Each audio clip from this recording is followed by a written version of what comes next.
Hi, this is Randy Finney with Right Side of the Chart. Today is Wednesday, February 3rd. It's about just after 1 o'clock, 1:01 Eastern Time, my time here. And I figured I'd do just a quick look at the market for those interested and take a look at what I'm seeing here. I'll keep this relatively short, and this video will only be posted within the trading room. All right, this is a look at the QQQ. I'm on a 2-minute time frame here. If you look in the upper left-hand corner, and we can take a look at a 1-minute chart real quick, and there's that inverse head and shoulders pattern that I pointed out towards the close yesterday. Didn't materialize after hours, although right after, I should say right after the bell, the Q is actually right up there, so they did establish a right shoulder after and then traded sloppily. Then we had a gap up this morning. So essentially what this was is a false breakout. We had a pop up, there's a measured target for the pattern, and then prices suddenly reversed, fell back below the neckline. So there's your false breakout once you fall below the neckline, and boom. As I often talk about, there's fewer things more powerful than trading than when a chart a chart pattern breaks in the direction opposite, or we have a breakout, I should say, and then almost an immediate reversal of that breakout, i.e. a whipsaw signal, a bull trap, in this case a bull trap, and the ensuing selling was pretty impulsive today. So now let's fast forward. Let's go back to that 2-minute time period I was looking at here, and you can see I just pointed out in the trading room this bear flag pattern. Now I pointed out a bear flag pattern yesterday on the SPYs and Qs that was up here, which played out every bit and then some to the expected measurements. So we had definitely this one played out, and I was positioned as such, mentioned being short, covered yesterday, and wasn't expecting this today, but that's fine. I picked up some longs, and what I did is I'm looking at this large bear flag pattern. I mean, for those of you that didn't see the post within the trading room, this is a flagpole. Flag pattern. I don't want to put too much time to it, but you have the criteria. You have an impulsive move leading up to a consolidation. In other words, over here, from this point to this point, you had an impulsive move lower, which you can clearly see there. Then you had this sideways consolidation, which usually a bull flag, it's upward sloping. You can also have a bullish pennant, which is sideways. And then likewise, you have a usual move at least. Well, I shouldn't say at least. It's roughly equal to the move leading up to the flag. And in this case, that flag played out for that move. So that's that. That's history. Fortunately, I was on the right side of that one. Now, here's an even larger, potentially more powerful bear flag. And I posted in the trading room just shortly ago my expectation. I'm leaning towards a false breakdown of this. A lot of the trading I do is I base it off charts. My entries and exits aren't random.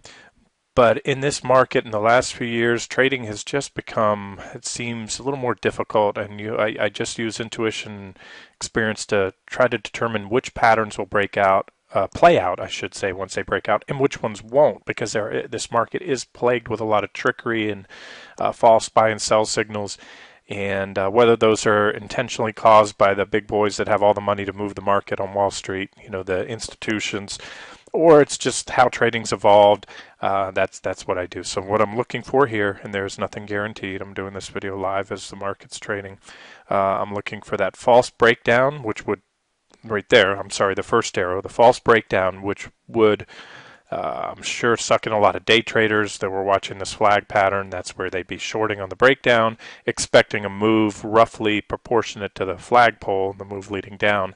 And now so far we've reversed. Now sometimes you'll see these flag patterns break down and come back to backtest or a near backtest. In fact, that's what happened here yesterday, you can see. However, should things play out the way I think they might, this will prove to be a false breakdown. There's other factors that go into my analysis here, but that's one I'm looking for. The yellow line is the where we closed yesterday. So as I just posted in the trading room, I'm leaning towards, although I'm not betting it very heavy, but I am leaning towards this breakdown of this bear flag continuation pattern proves to be a false sell signal or a bear trap. and see the markets move up. If we do, we have resistance obviously right here. First resistance, key resistance would be today's reaction high from earlier, and that comes in 101.42 on the Qs. Obviously there's some resistance up there, and we'd have to move all the way up to about 102.15 or so to just to break even, get the markets flat. But if we did, that's a sizable move. I positioned on the first thrust down today. I was right around here, right around the 130 area, and so obviously, with a decent position, even if it's not too heavy, that's nearly a 2% move in the Qs if we break even. And even if we don't, with what I have, if we get 1.5%, even back up to these highs again, 1.0 is profitable. I expect that to be taken out, and I'll hold out for a little more than that, and we'll see where we can go. Now, that's, as I mentioned, this trade has a potential to morph into something more. I posted this morning.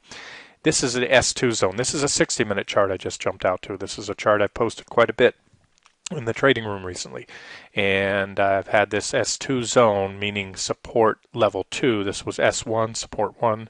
These two lines being in close proximity were support zone. And that's defined if you look at, as I mentioned earlier in the trading room, the January 27th and January 28th reaction lows. There's two candlestick lows there. There's also, you can see how prices behaved off that level back here before that breakdown, and we move back above it. So I consider this a pretty important support zone, as a matter of fact. I think if there's a good chance, if we break and close below that S2 zone, there's not a lot. It's a lot of thin air. That move down was relatively brief, so I would have to put the odds favoring that we take out the lows and we might start the next waterfall sell-off in the Qs. So that's still a possibility, and that's why you just can't play it real hard here. The easy money was made on the initial move down when we broke down from that trading range, and on the bounce off the support level there.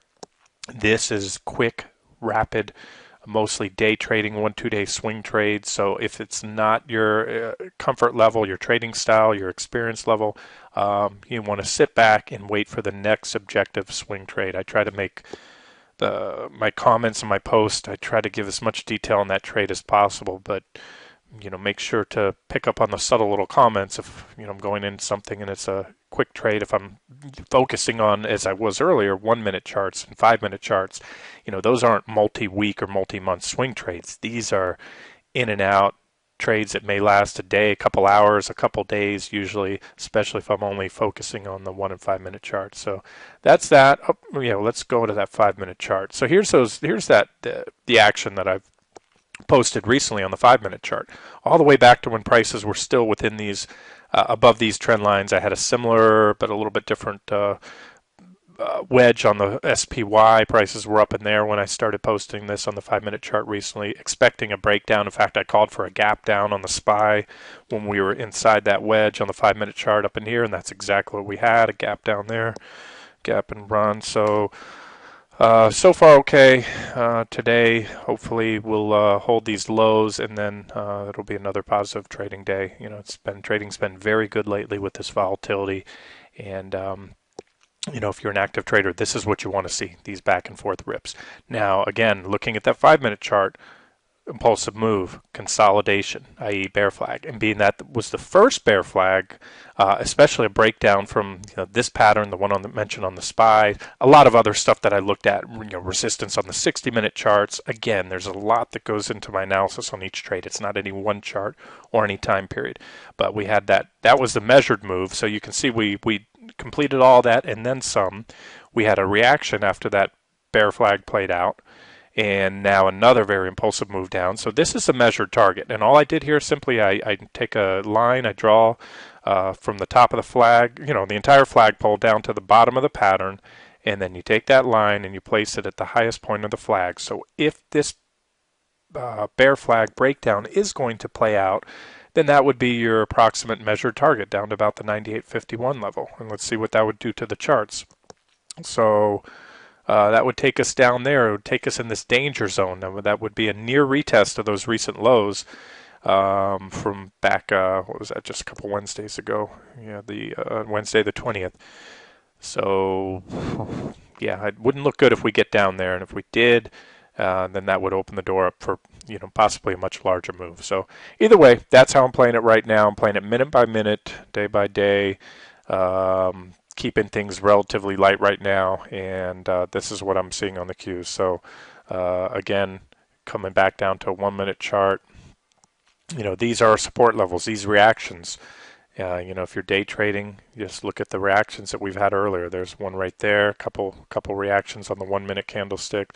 There's another reaction right there. Let's put that up there. And of course, today's lows.